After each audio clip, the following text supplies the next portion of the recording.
Good morning everyone. Otherwise काम करने का एक दूसरा तरीका जो है वो क्या है कि खुद को खुश रखने के लिए काम करना चाहिए।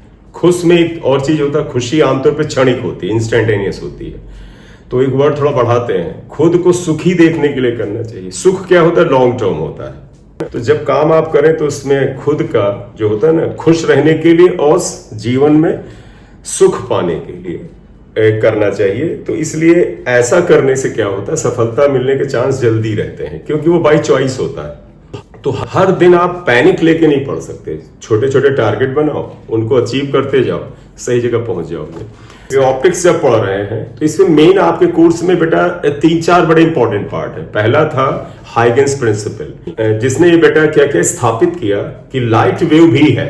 हालांकि लाइट हैज डुअल नेचर, मतलब लाइट में पार्टिकल नेचर भी है, वेव नेचर भी है। तो आज तक जो विज्ञान डेवलप हुआ है उसमें हम कुछ फिनोमिना को लाइट के पार्टिकल नेचर से एक्सप्लेन करते हैं और वहीं कुछ फिनोमिना को वेव नेचर से एक्सप्लेन किया जाता है। इसलिए आज तक लाइट के जो फिनोमिनन के एक्सप्लेनेशन है उसके आधार पर लाइट के पास डुअल नेचर है, particle as well as wave nature. Huygens के समय तक लाइट को पार्टिकल माना जाता था। क्यों? क्योंकि न्यूटन ने कॉर्पस्कुलर थ्योरी में बताया था कि लाइट छोटे छोटे कॉर्पस्क्यूल के फॉर्म में चलता है। हाइगेंस ने कहा नहीं, वेव के चलता है फॉर्म में। खैर धीरे हाइगेंस की थ्योरी भी सही साबित हुई। क्यों? क्योंकि इंटरफेरेंस, डायफ्रैक्शन एंड पोलराइजेशन, ध्यान रखिएगा, एंड में लिखा भी देंगे लेकिन अभी भी ध्यान रखिए, 3 फिनोमिना है बेटा, इंटरफेरेंस, डायफ्रैक्शन एंड पोलराइजेशन, जिनको कि पार्टिकल नेचर से एक्सप्लेन ही नहीं किया जा सकता। अगला हमारा स्टेप आता है वो है एक्चुअल में इंटरफेरेंस ऑफ लाइट। अब इंटरफेरेंस ऑफ लाइट को जब हम अप्लाई करने जाते हैं तो थ्योरी के साथ साथ हमें न्यूमेरिकल बड़ी मात्रा में करने होंगे, और उन न्यूमेरिकल में हम क्या लगाएंगे, उन न्यूमेरिकल के लिए फार्मूला कहां से आएगा, उसकी बात शुरुआत में होगी। तो इसलिए शुरुआत हमारी इस चैप्टर की सुपरपोजिशन ऑफ वेव से होगी। Superposition of wave, superposition of waves यह है। देखो सुपरपोजिशन क्या होता है, 11th में जब बेटा साउंड वेव पढ़ा था तो आपसे थोड़ी बहुत चर्चा हुई थी। अगर कोई इसको थोड़ा सा शेयर करना चाहे, पार्टिसिपेट करना चाहे तो बताएं बेटा। देखो सुपरपोजिशन का बड़ा 2-3 मीनिंग है। अब तुमको 2-3 मीनिंग का क्या मतलब है, क्या 2-3 तरीके हैं? देखो एक ही बात को एक्सप्रेस करने के कई तरीके होते हैं। पहला तरीका क्या है, when 2 or more waves are traveling, when 2 or more मतलब 2 से ज्यादा भी हो सकती हैं, n waves भी हो सकती हैं, are traveling in a medium, then they travel without affecting each other's characteristics, यानी वो वेव एक दूसरे के कैरेक्टरिस्टिक को प्रभावित किए बगैर चलती हैं। यानी पहली वेव की frequency, wavelength, time period etcetera पर दूसरी वेव का कोई फर्क नहीं होगा, यानी हर इंडिविजुअल वेव अपना प्रभाव रखेगी।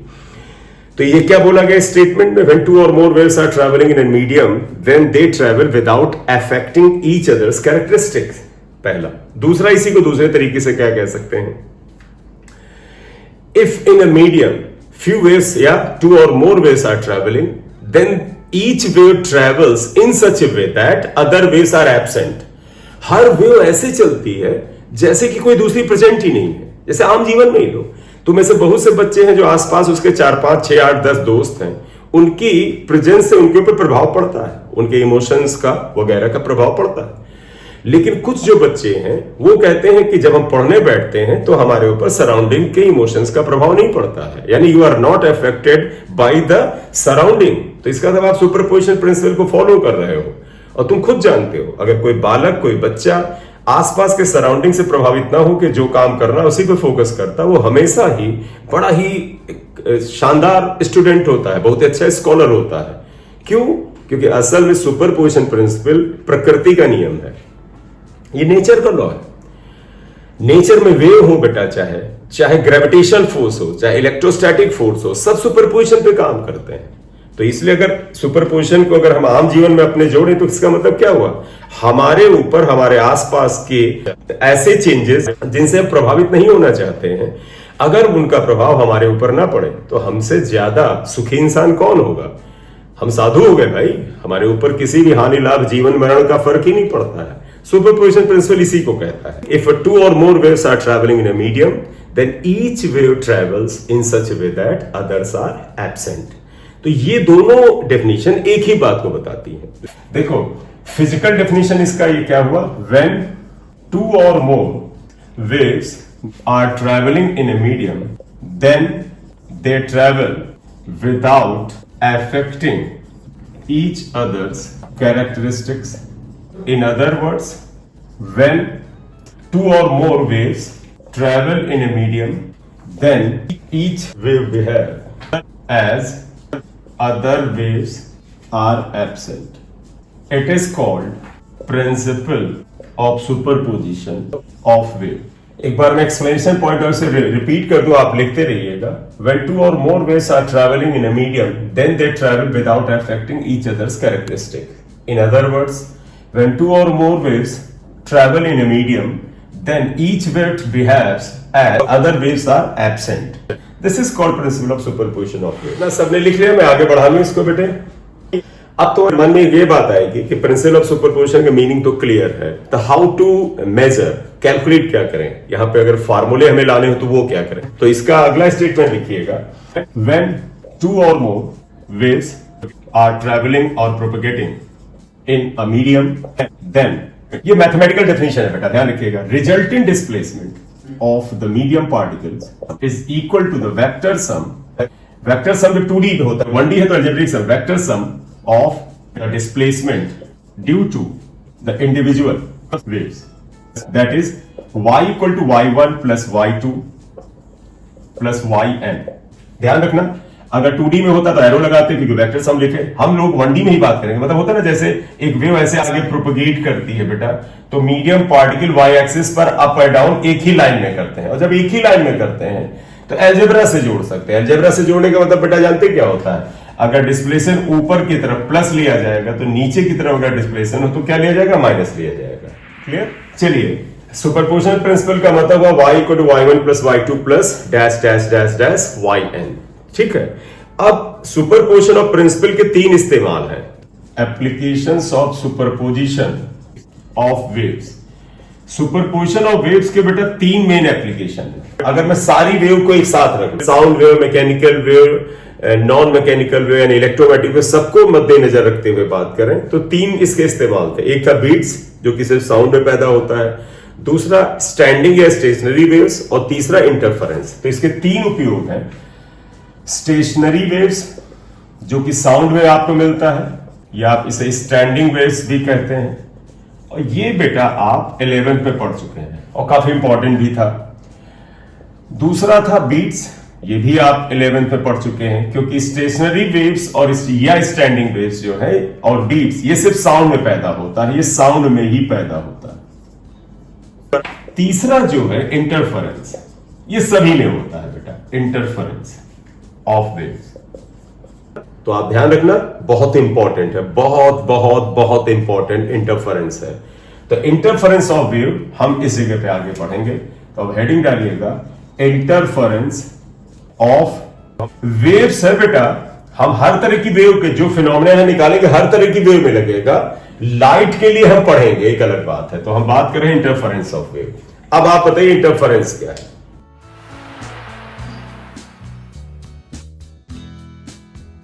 मैं तुम्हें पहले इसका कंसेप्ट बताऊं, इंटरफेरेंस है क्या. बड़े बात से ध्यान को सुनिएगा मेरी बात. क्या तुम इमेजिन कर लो, जैसे इस जगह मैं पढ़ा रहा हूं, ये डार्क रूम है, ये बिल्कुल अंधेरा रूम है बेटा, अंधेरा है, और यहां पर भी अंधेरा है. और अगर इस जगह बोर्ड पे अंधेरा है तो मैं एक तरफ अगर एक बहुत ही फाइन होल से इस जगह पर अगर एक ब्राइट स्पॉट यहां डालूं, समझिएगा, ये एक ब्राइट स्पॉट हमने यहां फोकस किया, मतलब हमने एक फोकस्ड लाइट स्पॉट के फॉर्म में यहां किया. तो आप कहोगे सर इस जगह पर थोड़ी सी रोशनी, थोड़ी सी ब्राइटनेस बनेगी, यानी this is the dark space, dark ये प्लेस है, यहां पर इस जगह आपने ब्राइटनेस डाली, लाइट थोड़ी सी डाली, तो तुम कहोगे सर इस जगह अगर लाइट डालेंगे तो यहां रोशनी पैदा होगी. अब अगर सेम प्लेस पर थोड़ी सी और लाइट आकर के पड़ती है, अगर इस स्पॉट के ऊपर आप और लाइट जोड़ते हैं, और लाइट जोड़ने का मतलब है एक और ब्राइट लाइट का स्पॉट लाके इस पे भी डालें, तो तुम कहोगे सर अगर एक यहां पर ब्राइट स्पॉट बन रहा था तो कुछ लाइट की वजह से ब्राइटनेस थी, लेकिन अगर दो स्पॉट यहां पर आएंगे, यानी one spot was incident initially, then the second light आपने और गिराई, तो ब्राइटनेस बढ़ेगी. निश्चित रूप से ये बढ़ती है, लेकिन बहुत सी ऐसी पॉसिबिलिटीज हैं जिसपे इसके ऊपर एक और लाइट वेव डालने पर, लाइट का स्पॉट डालने पर हो सकता है अंधेरा हो जाए। मतलब क्या समझे, एक स्थान पर केवल एक लाइट वेव है तो ब्राइटनेस होगी कम या ज्यादा, लेकिन एक ही स्थान पे अगर एक और लाइट आप ले आए, एक और लाइट आप ये डाल देते हैं, वन मोर लाइट, तो चांस है कि ब्राइटनेस बढ़े, और लेकिन चांस ये भी है कि अंधेरा हो जाए। बस यही इंटरफेरेंस है। तो इसका मतलब इंटरफेरेंस ने बेटा क्या बोला, इंटरफेरेंस ने ये बोला, समझना बेटा, लाइट प्लस लाइट, यानी एक स्थान पर एक लाइट वेव थी, उसकी जगह एक दूसरी लाइट वेव डाला, तो आप कहोगे सर ब्राइटनेस, ब्राइटनेस को और करेक्ट लिखना चाहे तो लिख सकते हो मोर ब्राइटनेस। लेकिन लाइट प्लस लाइट, मतलब ये पॉसिबिलिटी है कि लाइट और लाइट दो वेव मिले तो हो सकता है डार्कनेस भी आ जाए, अंधेरा भी आ जाए। इसका मतलब ये क्या ये बता रहा है लाइट के केस में अगर एक ही लाइट वेव किसी स्थान पे पड़ती है तो निश्चित रूप से ब्राइटनेस होगा, कोई अदर कंसेप्ट नहीं है। लेकिन एक ही स्थान पर अगर दो लाइट वेव पड़ती है तो ब्राइटनेस बढ़ सकती है, लेकिन यह भी पॉसिबिलिटी है कि दो लाइट वेव पड़े तो ब्राइटनेस घट के इवन अंधेरा ही हो जाए। इस फिनोमिना को, जिसमें दो लाइट के मिलने से इंटेंसिटी ऑफ लाइट बढ़ती है या इंटेंसिटी ऑफ लाइट घट के जीरो हो जाती है या घटती है, इसे इंटरफेरेंस कहते हैं। कंडीशन है, कंडीशन में बता दूं, light plus light equal to brightness का मतलब होता है when both meets in same phase. वो सब आगे आ जाएगा, फेज वेज को लेके डाउट अभी मन में हो, चिंता मत करिएगा।